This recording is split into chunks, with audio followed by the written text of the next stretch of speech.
Hello,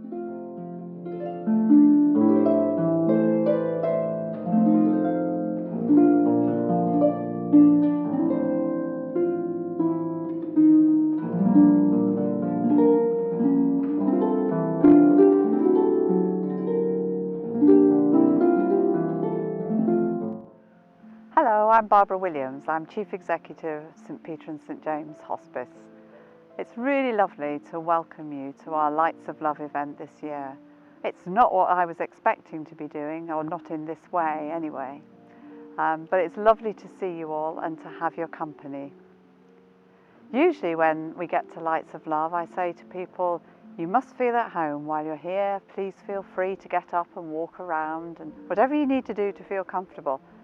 Well, that's really easy this year, isn't it? Because you're at home and you're joining us virtually. So you can just feel at ease and do what you need to do and take the time you need to enjoy this event with us.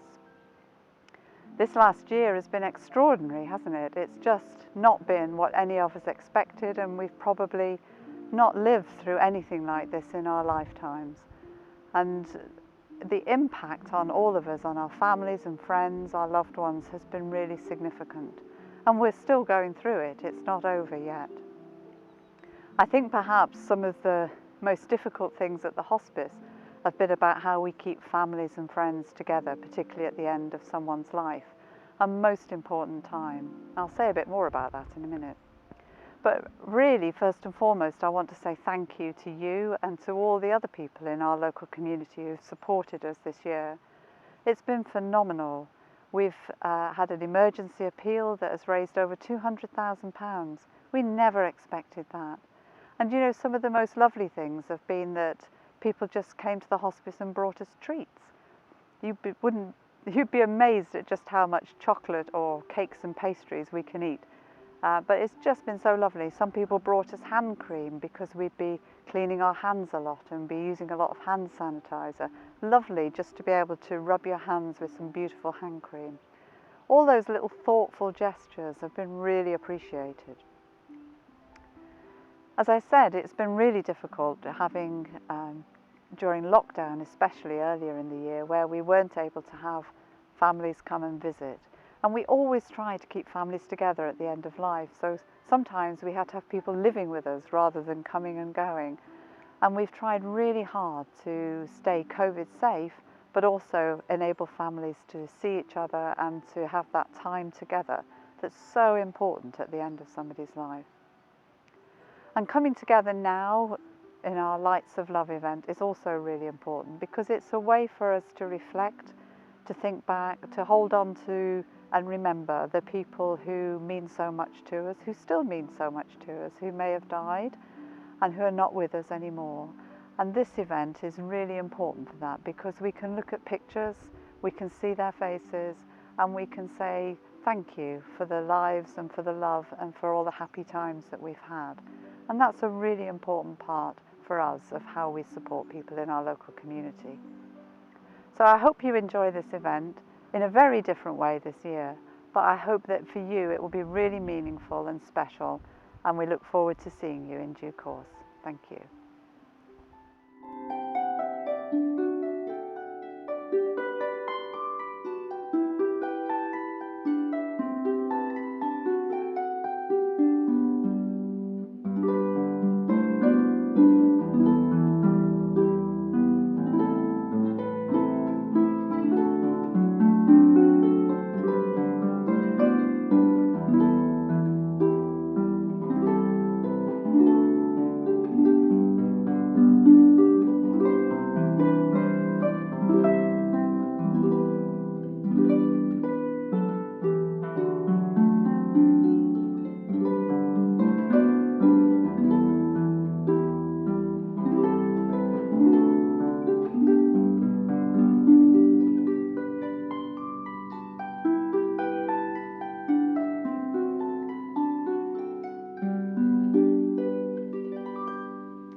My name's Debbie Gaston. I'm the Spiritual Care Coordinator at St Peter and St James.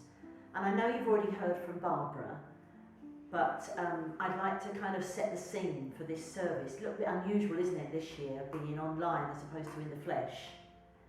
And I know it's been a real year of uncertainty and often loneliness for many of you. It's even worse if a loved one has died recently or indeed at any time. But missing that person seems to be enhanced. Especially winter, Christmas, anniversaries, birthdays. We haven't been able to meet together as families. And we haven't been able to have our regular remembrance services. So this Lights of Love is all the more special this year. We know that your pain never fully goes away. And we know that your loved one matters very, very much. This is not about spirituality, a faith journey, whatever. This is about you and your loved one. And you know, it may well be that you want to have a photograph nearby, or a little reading for your loved one, or a drink, tea, coffee, gin and tonic, whatever. What I'd say is, if that's the case and you haven't got that near you, then how about you pause this and you go and get those things now so that you can be fully involved. Hopefully many of you have a candle nearby and something to light it with as well. But this is about taking the time and remembering precious, precious memories. And that's what we're here for today. We do hope that you feel that this has been an opportunity for you to partake in something that we offer to you in love and in hope and in understanding.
Grief, I've learned, is just love.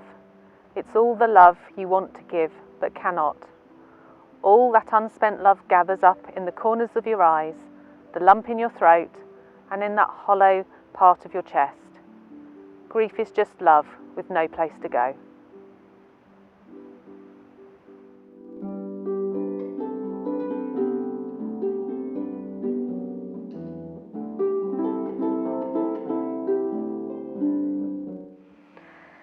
I know for certain that we never lose the people we love, even after death. They continue to participate in every act, thought and decision we make. Their love leaves an indelible imprint on our memories. We find comfort in knowing that our lives have been enriched from having shared their love.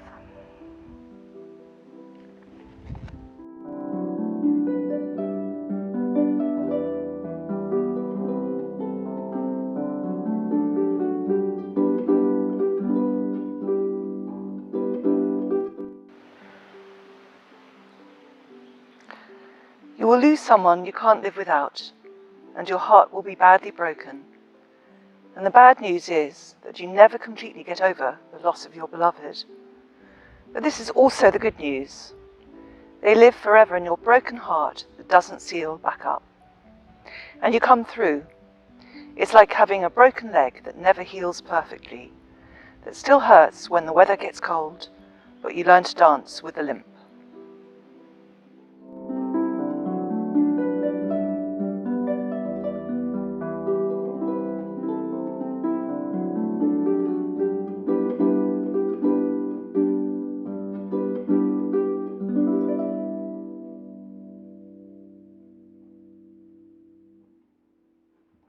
person. To laugh often and much, to win the respect of intelligent people and the affection of children, to earn the approbation of honest critics and endure the betrayal of false friends, to appreciate beauty, to find the best in others, to give oneself, to leave the world a little better, whether by a healthy child, a garden patch, or a redeemed social condition, to have played and laughed with enthusiasm and sung with exultation, to know that one life has breathed easier because you lived, this is to have succeeded.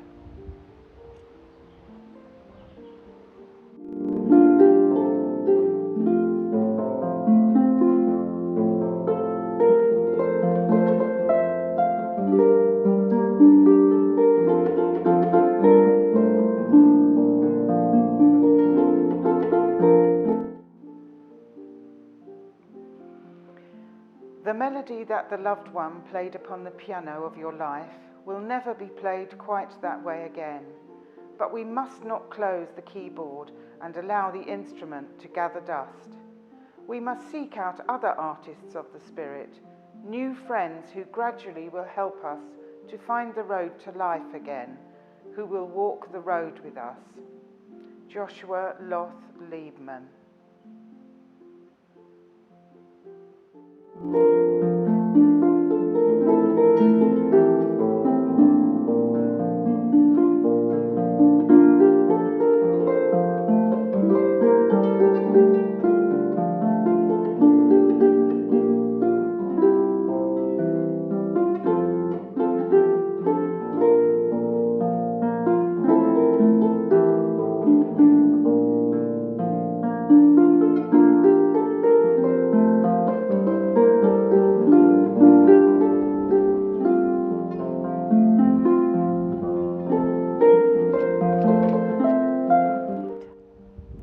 To the loving, I am gone.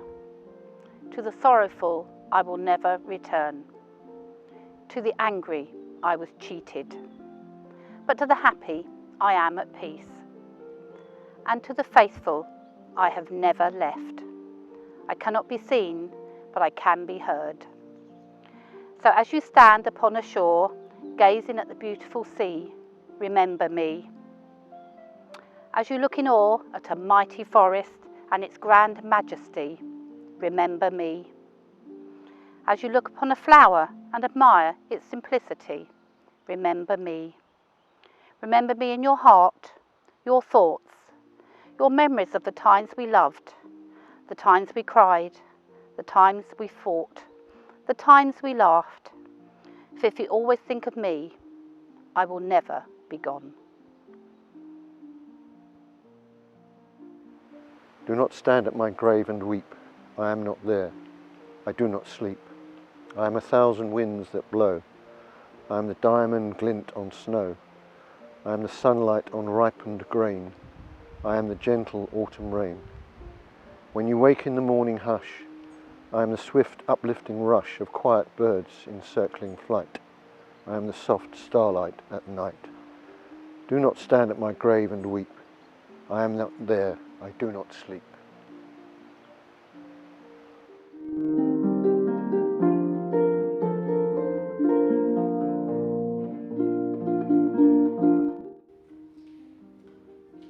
We come now to the time of lighting the candle. And this is when you need your drink nearby and a photograph and maybe some words to say to your loved one. Before we actually light a candle, I'd like to share a reading with you that I think very much sums up grief. And we all go through times of grief, and many of you are going through that, and we'll always live with that grief. But somehow our lives learn to live around it, and this is what this reading reflects. My scars are a testament to the love and the relationship that I had for and with that person. And if the scar is deep, so was the love. So be it. Scars are a testament to life. Scars are a testament that I can love deeply and live deeply and be cut or even gouged, and that I can heal and continue to live and continue to love. And the scar tissue is stronger than the original flesh ever was. Scars are a testament to life. Scars are only ugly to people who can't see. As for grief, you'll find it comes in waves. When the ship is first wrecked, you're drowning, with wreckage all around you. Everything floating around you reminds you of the beauty and the magnificence of the ship that was and is no more. And all you can do is float. You find some piece of the wreckage and you hang on for a while. Maybe it's some physical thing. Maybe it's a happy memory or a photograph. Maybe it's a person who is also floating. For a while, all you can do is float. Stay alive. In the beginning, the waves are 100 foot tall and crash over you without mercy. They come 10 seconds apart and don't even give you time to catch your breath. All you can do is hang on and float. After a while, maybe weeks, maybe months, you'll find the waves are still 100 foot tall, but they come further apart. When they come, they still crash over you and wipe you out. But in between, you can breathe. You can function. You never know what's going to trigger the grief. It might be a song, a picture, a street intersection, the smell of a cup of coffee. It can be just about anything. And the wave comes crashing. But in between waves, there is life. Somewhere down the line, and it's different for everybody, you find that the waves are only 80 feet tall or 50 foot tall. And while they still come, they come further apart. You can see them coming very often. An anniversary, a birthday, or Christmas. You can see it coming, for the most part, and you can prepare yourself. And when it washes over you, you know that somehow you will again come out the other side. Soaking wet, spluttering, still hanging on to tiny pieces of the wreckage, but you will come out. The waves never stop coming, and somehow you don't really want them to. But you learn that you'll survive them, and other waves will come, and you'll survive them too. If you're lucky, you'll have lots of scars from lots of loves and lots of shipwrecks.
People have stars, but they aren't the same. For travellers, the stars are guides. For other people, they're nothing but tiny lights. And for still others, for scholars, they're problems. For my businessman, they were gold. But all those stars are silent stars. You, though, you'll have stars like nobody else. What do you mean? When you look up at the sky at night, since I'll be living on one, since I'll be laughing on one of them, for you it'll be as if all the stars are laughing. You'll have stars that can laugh. And he laughed again. And when you're consoled, everyone is eventually consoled. You'll be glad you've known me. You'll always be my friend. You'll feel like laughing with me.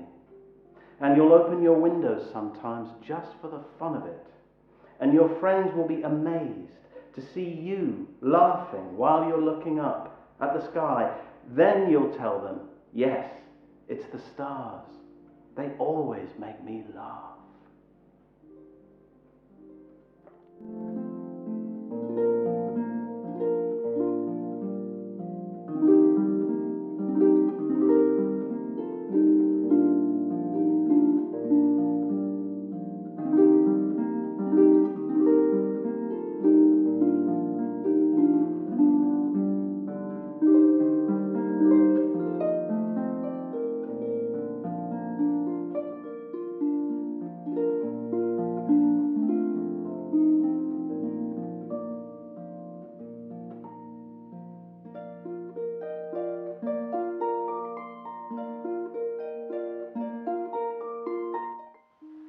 I'd like the memory of me to be a happy one.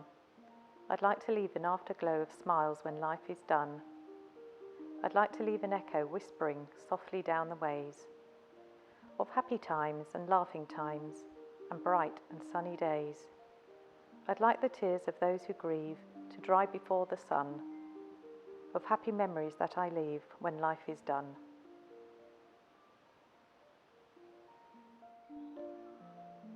I remember in the winter we watched starlings dance from your lounge window. This is the third evening in a row now, you observed, amazed, after nothing for over 30 years. It's like they've come to perform just for you, I said, as the bleak, grey-washed sky gave way to nature's theatre. You smiled. I like to imagine you're still watching the starlings dance from somewhere, from the other side, from above perhaps. Maybe as they spiral up and away from me, they move closer to you. Maybe the sky, in all of its quiet spectacularity, is still the stage of a performance just for you, and you are as amazed as you were during that last winter, evening after evening. And maybe, somewhere amidst the sweeping mass of black, upon a triangular wing, our gaze meets on the same inky bird. You smile, and for a moment, we are together again.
like to introduce myself. I'm Chris Horton. I'm the head of Wellbeing and Outreach at the hospice.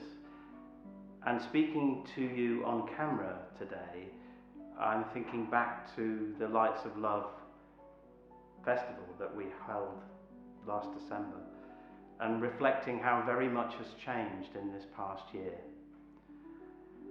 Many of us have lost contact, the face-to-face contact that we value so much with our loved ones, our friends, and just ordinary face-to-face connection in the world. And so as we meet here to mourn and to reflect on those that we've lost this year, I wanted to take the opportunity of reminding everyone that the hospice is still here for you if you feel you need us. One of the ways in which we've been adapting to staying connected with people is through the simple old-fashioned technology of the telephone. So we can still speak over the telephone and we can still make connections. And many of you will probably be connecting online now, using things like Zoom or Skype or other ways of staying connected. And we can stay connected with you in that way as well. So if you feel that you're still impacted by bereavement, we can offer you counselling. We can offer you counselling and we can offer you an ear from our spiritual care team. Just pick up the phone and talk to us. You might be a carer or know someone who's a carer, and we can provide support for you with our Befriender service. But still, you may feel particularly isolated through the present pandemic as we carry on through this difficult winter. If you feel particularly isolated, we can offer you a listening ear in our new caller companion service, someone to speak to over the phone every week just for a check-in and a chat. So, if you do feel the need to reach out to us and to ask us for support, our message to you is please just pick up the phone, give us a call, and we'll be here for you. Thank you.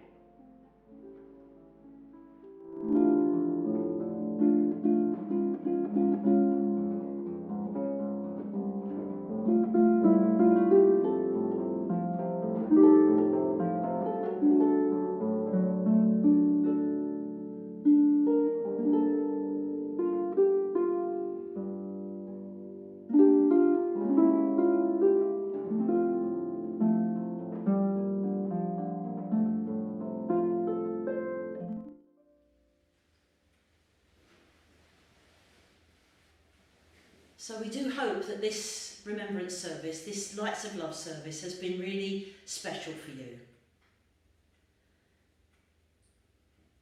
I ask that today perhaps you would go and reflect on all the good things that you've shared with your loved one, and you'll remember.